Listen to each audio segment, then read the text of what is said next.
For someone who's listening to their, your whole body. It takes work to show up with energy, intention, and purpose. Whereas I think people have this illusion in their minds that, it should be easy. Yeah, and if or it doesn't we think feel we're easy, weak. Yeah, or there's something wrong. It's like, no, there's a craft to it. Like even preparing for a Zoom call. Some people go, is that a bit much? But that's how you show up 3 Zoom calls back to back. Like structure it with 15 minutes in between. You have to reset. Even for me, it's doing these podcasts, traveling overseas.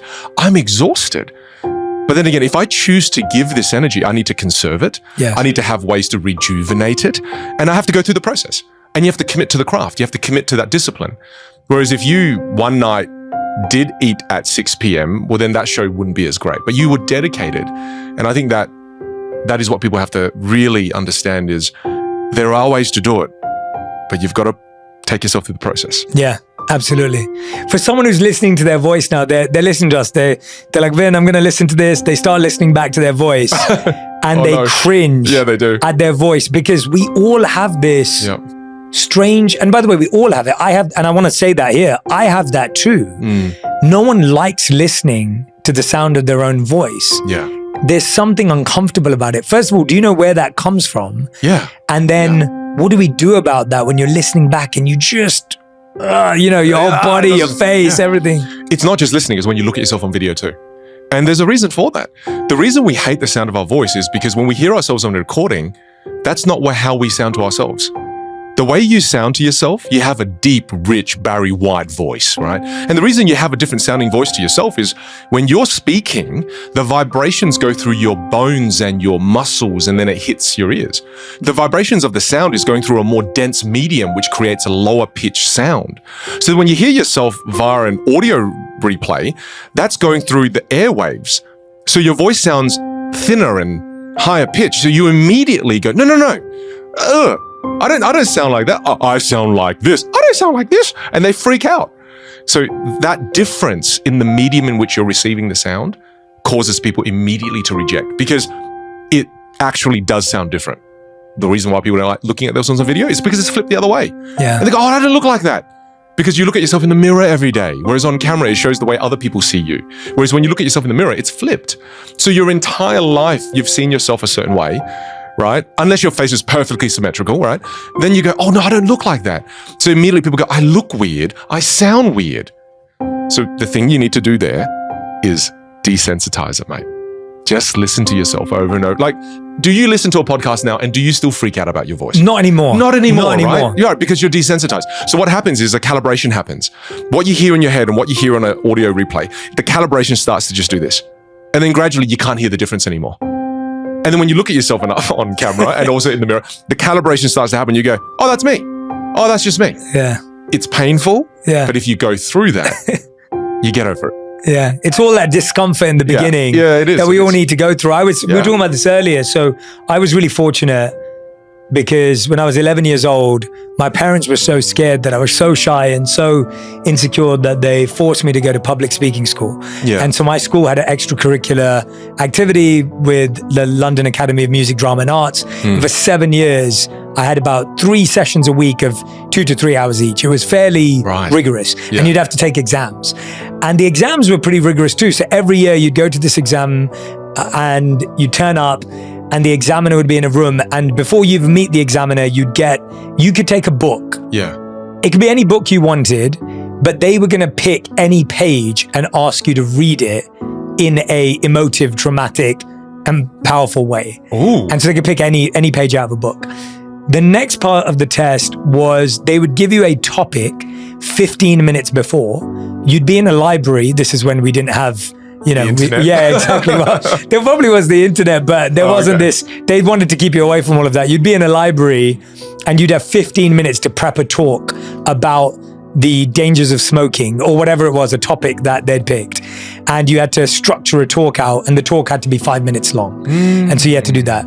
The third part of it was you had a prepared presentation with visual aids. This is when we still use projector screens. And, and the slides. Yeah. Classic. And then you were tested on that, including the visual aids that you used. And I'm sure there were a couple of other things as well. Yeah. And then you'd get graded. And it was uncomfortable. We'd be sitting in a class, and remember, we're all like young teenagers at this point. So everyone's even more judgmental and more, and you get into the class and you're all making these weird faces to try and warm yourselves up, and they're telling you to enunciate and pronounce all of the letters differently, and you're doing all these silly things. Your friends are laughing at you. And it's exactly what you're saying. The reason I brought it up is that it was years of discomfort.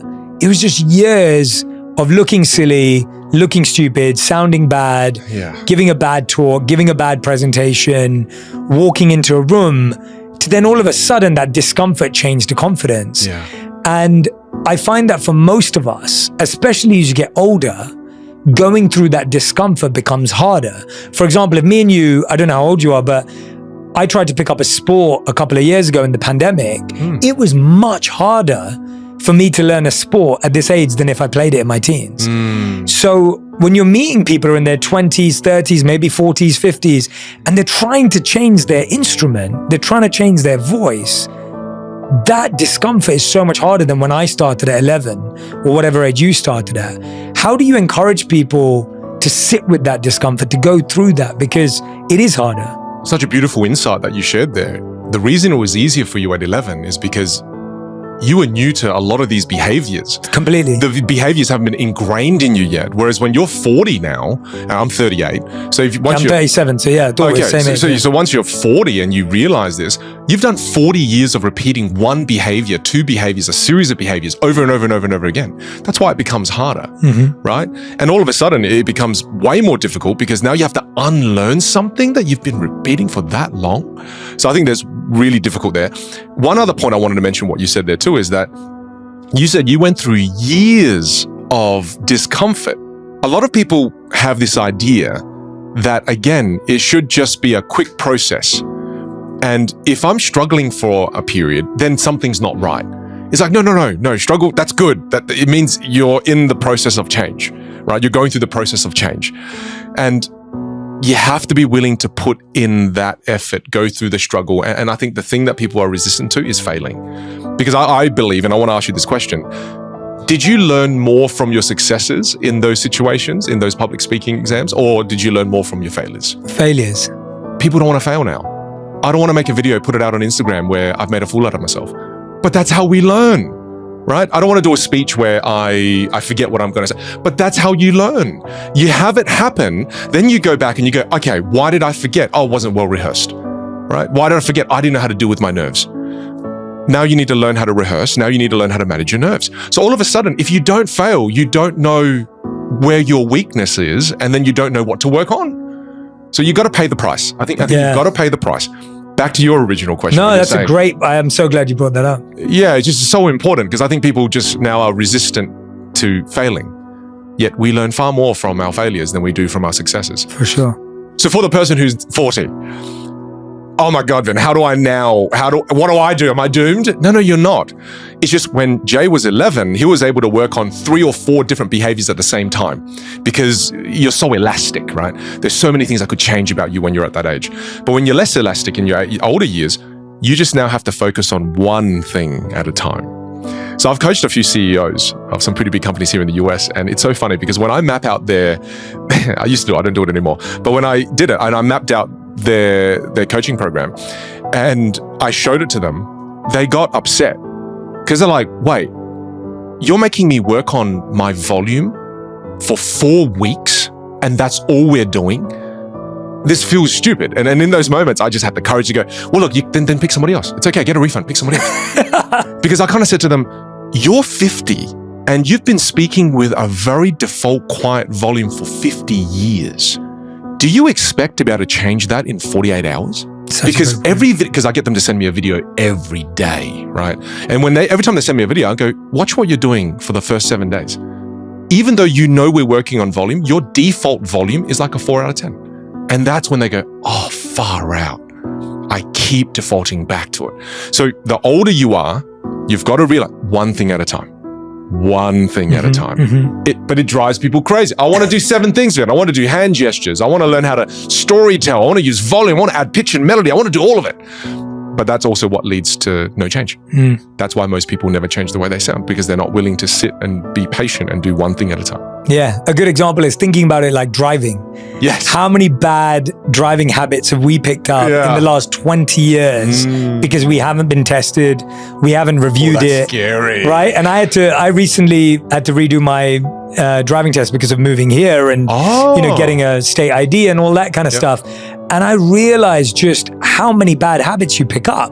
Now, I believed myself to be a safe driver and a good driver and a responsible driver, but still, the fact that for 20 years, no one's watched me and checked on me driving, you lose that. And so that's 20 years of driving, which is something we do every day, which is similar to speaking. You're doing it every day, but no one's doing what you're not. That's such a good point. Right? You're not recording yourself driving and sending it to someone. You just made me think of something when you said driving as well. I mean, when you think back to the 4 stages of learning we talked about before, and you talk about unconscious competence, to give people a sense of what's possible once you really go down the path of mastery of communication skills, think of an area in your life where you have achieved unconscious competence. It's driving.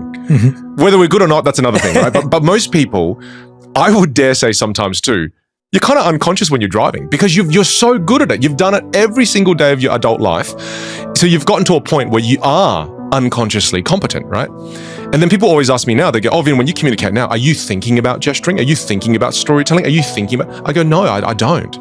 Because like with the car, when you think you want to go to the grocery store, do you have any thought now into, I need to open the door. I need to check my blind spot. I need to adjust my, no, it's all automatic. So the reason why I try to inspire my students to improve their communication skills, because I say to them, that means in the very next conversation you have with a client, a customer, a family member, you can just think, I want this outcome. I want to be able to help them in this way. Your skills and abilities will just take you there. And that's why you come across in these podcasts and the professional people who do this, it's so natural. And when people are sitting there going, I want to be that natural, but it requires a dedication to mastery. Yeah, and that's the point that I really want people to get. I remember sitting and watching one of my favorite comedians who became a friend, and he was just brilliant. Like, he would have the audience laughing and in raptures, like in the palm of his hand, right? But everything looked and felt completely off the cuff. So he'd literally just turn up on stage. It wasn't like he wasn't in the flow. Sometimes you watch a comedian and you can tell there's an arc and you can tell there's a story and you can tell it's planned. This guy would literally come up. He'd be like, hey, has anyone read any books lately? And like someone would name a book and he'd be like, oh yeah, I read that page, and he'd make a joke out of it. And then someone else, and he'd be like, oh, what's your favorite song right now? And it's all a conversation. Brings out a song. Oh yeah, I can't believe he said that lyric, makes a joke about the lyric.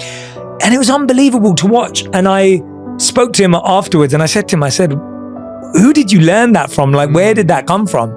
He said, I've practiced it so much that it looks spontaneous, but it's completely trained.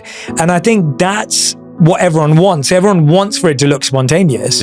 But that took years of discomfort, courage, failure, training, mastery. When I'm telling a story or hosting a podcast, I'm not trying to sound like anything because your voice has for so many years become that way. And I'm at a point in my career for sure. I was asked to I just gave 3 keynotes in the Middle East in January and in Dubai. And I said to myself, I'm going to walk into these and just channel. Like, I just want to go in there and just be. I'm going to have some notes. I know what I need to talk about. I know the title of the talk. But I'm just going to be, and I had so much fun, Vin. I had so much fun. And it seemed like the feedback was great from the audience, whatever, but it was just so much fun for me because I was like, I just want to feed off the energy in the room. And they were all, and my friend, one of my best friends, he came with me and he was like, Jay, every talk was different. He goes, at the 1 Billion Summit, you were hilarious. Like, it was like watching a comedian. And then he goes, at Mind Valley, it was really deep and like, philosophical. And then at the other place, the corporate event, it was very professional. He was like, there were 3 talks in 3 days and they were all completely different. And I was like, because I was just feeling the energy of the room. And I love that.